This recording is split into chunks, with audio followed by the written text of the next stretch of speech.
سورہ بقرہ آیت نمبر 260۔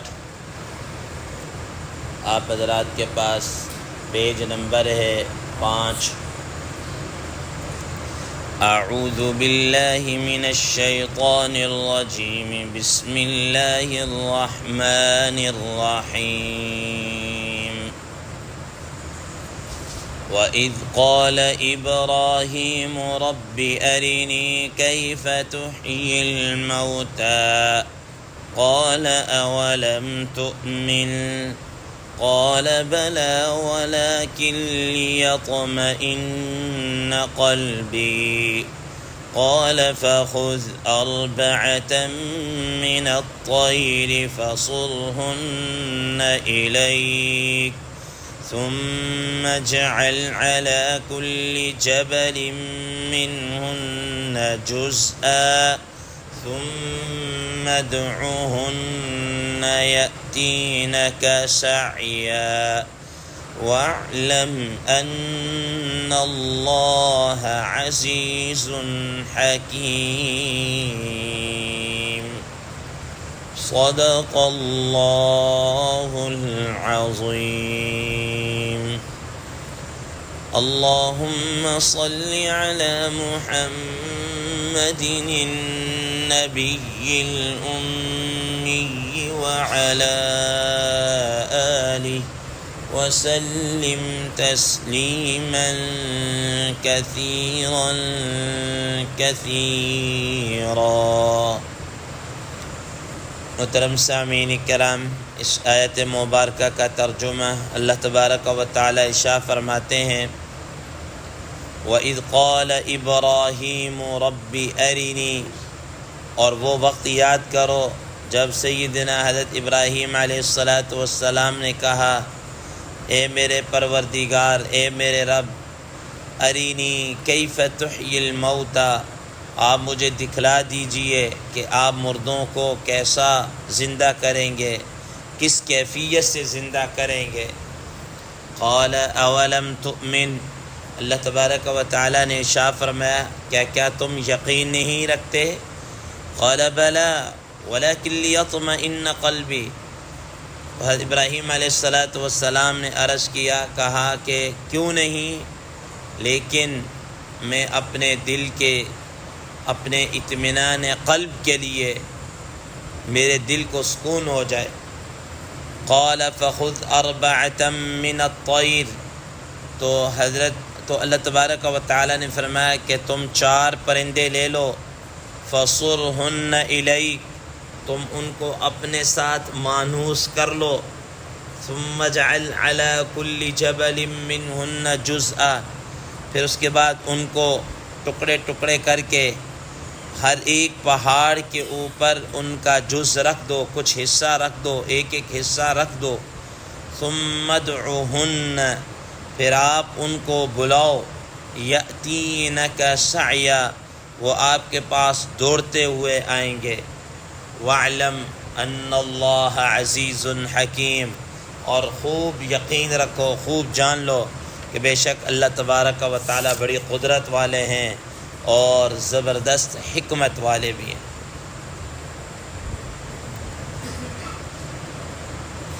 محترم سامعین کرام،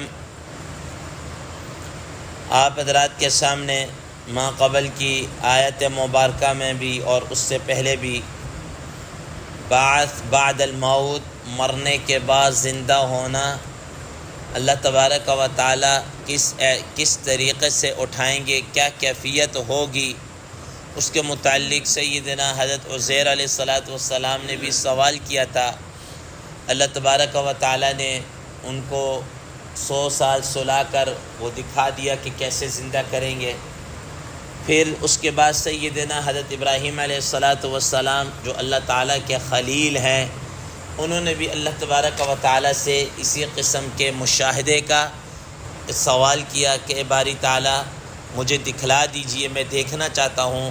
کہ آپ مرنے کے بعد زندہ ہونا کس کیفیت سے کریں گے، کہ انسان مرنے کے بعد زندہ تو ہوگا، یہ یقین تو ہے، لیکن اس کا طریقہ کار کیا ہوگا، اس کی کیفیت کیا ہوگی، اس کے متعلق حضرت ابراہیم علیہ السلام نے سوال کیا۔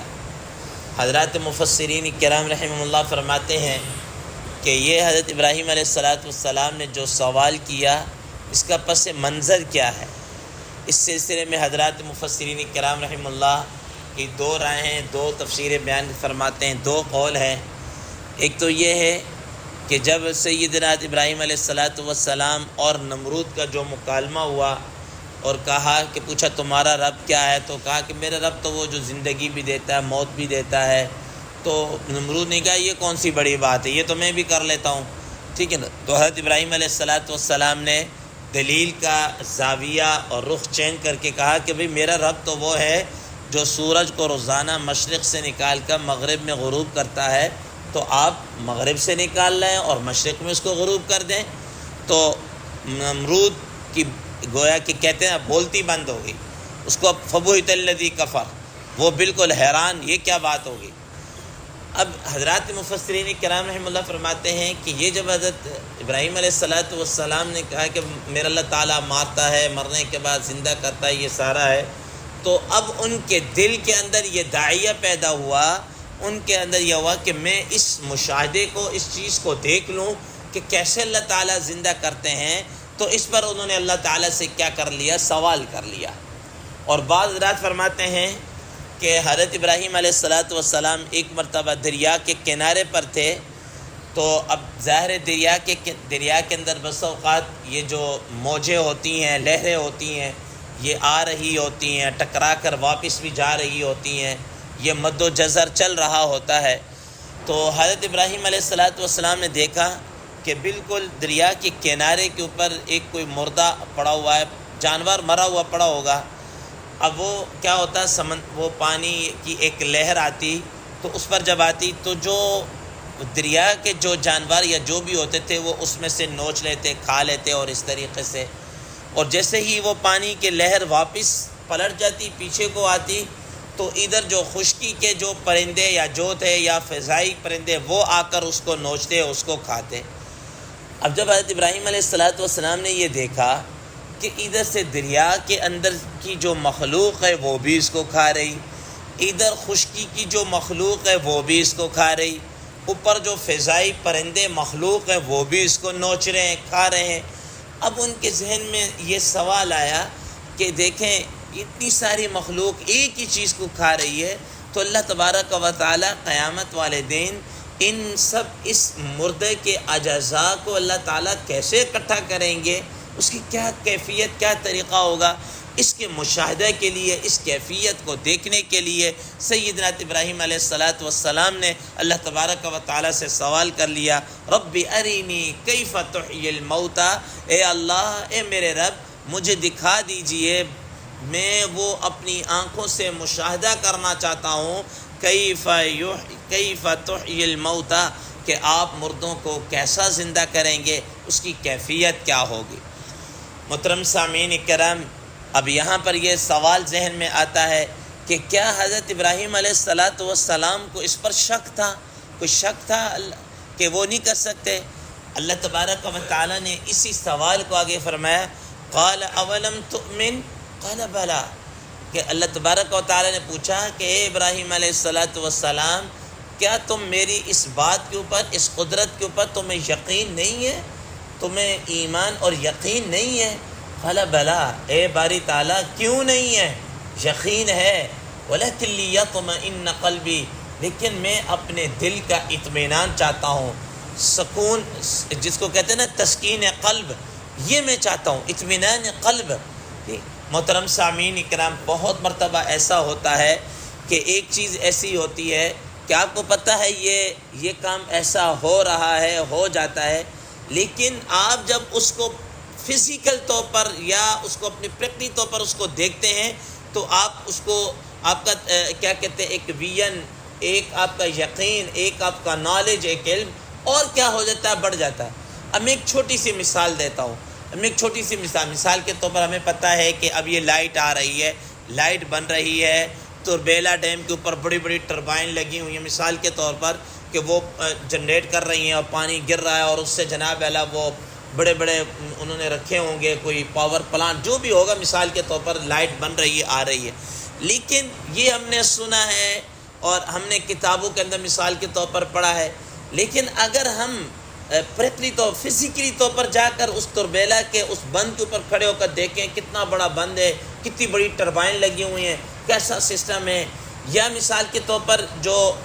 دوسرے پاور پلانٹ لگے ہیں جو گیس کے اوپر، یا مثال کے طور پر جو آئل کے اوپر چل رہے ہیں، فرنس آئل کے اوپر چل رہے ہیں، بندہ جا کر وہاں پر دیکھے کیسا ہے، کیا نہیں ہے، کس طریقے سے، تو اس کا یقین اور بڑھ جاتا ہے، اور اس کا یقین کیا ہے، بڑھ جاتا ہے۔ تو یہ حضرت ابراہیم علیہ السلام نے اس کیفیت کا سوال، یہ نہیں کہ آپ کو یقین نہیں ہے، یا اب مثال کے طور پر اگر ہمیں یقین نہیں تو کیا ہمارے یقین نہ ہونے سے یہ بجلی نہیں بن رہی، کیا بجلی یا پاور جنریٹ نہیں ہو رہی، ہمیں یقین ہو یا نہ ہو رہی ہے، لیکن ہم اس کو دیکھیں۔ تو حضرت ابراہیم علیہ السلام کا یقین تھا، لیکن وہ اس یقین کو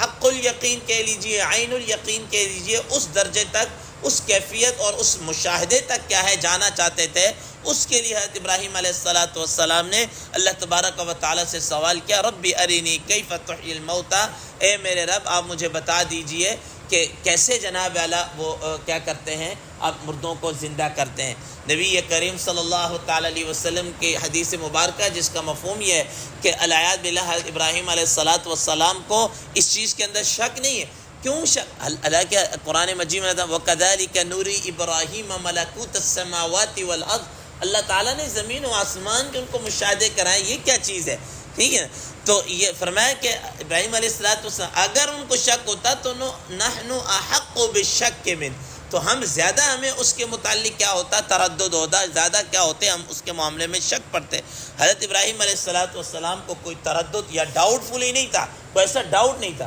صرف وہ کیا کہنا چاہتے تھے، اس کی عملی طور پر جو اس کی کیفیت ہے اس کو کیا ہے دیکھنا چاہتے تھے۔ اب اللہ تبارک و تعالیٰ نے اس کے ضمن کے اندر کیا بات ارشاد فرمائی، قال فخذ اربعۃ من الطیر، 4 پرندے پکڑ لیجئے، ان کو اپنے ساتھ مانوس کر لیں۔ محترم سامعین کرام، اب یہ وہ 4 پرندے کون سے تھے، کیا کرنا ہے، اور اس کے متعلق ایک آدھ اور اعتراض وہ انشاءاللہ عزیز کل کے درس میں ذکر کیا جائے گا۔ اللہ تبارک و تعالیٰ سے دعا ہے اللہ تبارک و تعالیٰ یہ احسانی کیفیت اور یہ چیز ہمیں بھی کیا ہے نصیب فرمائے، تاکہ بھی ہم اطمینان قلب کے ساتھ اور علم الیقین حق الیقین کے ساتھ اللہ تبارک و تعالیٰ کی ان صفات پر ہمارا ایمان اور یقین اور بڑھ جائے۔ اللہ تبارک و تعالیٰ عمل کی توفیق عطا فرمائے۔ وآخر دعوانا ان الحمد للہ رب العالمین۔